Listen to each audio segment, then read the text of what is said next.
Hi friends, welcome to Venkat vlogs.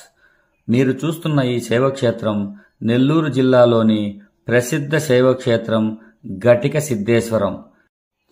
క్రీస్తు పూర్వం 6వ శతాబ్దంలో వెలసినట్లుగా స్థల పురాణం చెబుతోంది. సప్త ఋషుల్లో ఒకరైన అగస్త్య మహర్షి ఉమామహేశ్వర కళ్యాణం నిర్వహించినట్లు ప్రాచుర్యంలో ఉంది. అగస్త్య మహాముని గుటక వేసేంత సమయంలోనే పరమశివుని దర్శనం అయ్యేదట. అందుకే ఈ క్షేత్రానికి గుటిక సిద్ధేశ్వరం అని పేరు వచ్చింది. కాలక్రమంలో గుటిక సిద్ధేశ్వరం కాస్త ఘటిక సిద్ధేశ్వరంగా ప్రాచుర్యం పొందింది. ఇక్కడ చూస్తున్న అమ్మవారు ఇష్టకామేశ్వరీ దేవి. అమ్మవారు నక్క వాహనంపై ఉండడం వల్ల కోరిన కోరికలు తీరుతాయని భక్తుల ప్రగాఢ నమ్మకం. అమ్మవారి ఆలయం ఎదుట ఇటీవలే ధ్వజస్తంభాన్ని ఏర్పాటు చేశారు. మీరు చూస్తున్నది ధ్వజస్తంభం. అమ్మవారి ఆలయం ఎదుట ధ్వజస్తంభం కాకుండా పరమశివుడి ఆలయం వద్ద సైతం ఏకశిలా ధ్వజస్తంభం ఉంది. ప్రస్తుతం మీరు చూస్తున్న ఏకశిలా ధ్వజస్తంభం ఇది.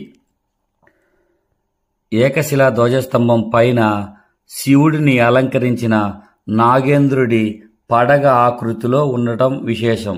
ఆలయం ఎదుట శివలింగాకృతి పుష్పాలు ఉన్న చెట్టు ఉండడం విశేషం.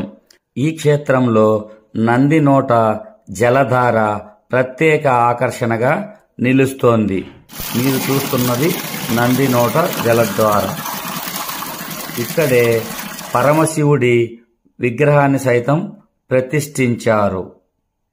ఆలయ ప్రాంగణంలో కాశీనాయన ఆలయం, అయ్యప్ప ఆలయం, వినాయకుని ఆలయాలు సైతం కనిపిస్తాయి. ఆలయ ప్రాంగణం మొత్తం పచ్చని చెట్లతో దర్శనమిస్తుంది. ఈ క్షేత్రంలో 2 అన్నదాన సత్రాలు కలవు. నిత్యం ఇక్కడికి వచ్చే వందలాది మంది భక్తులకు ఈ అన్నదాన సత్రాల ద్వారా అన్నదానం చేస్తున్నారు. నెల్లూరు జిల్లా వాసులు ముందుగా ఈ క్షేత్రాన్ని చేరుకునేందుకు ఉదయగిరి చేరుకోవాలి.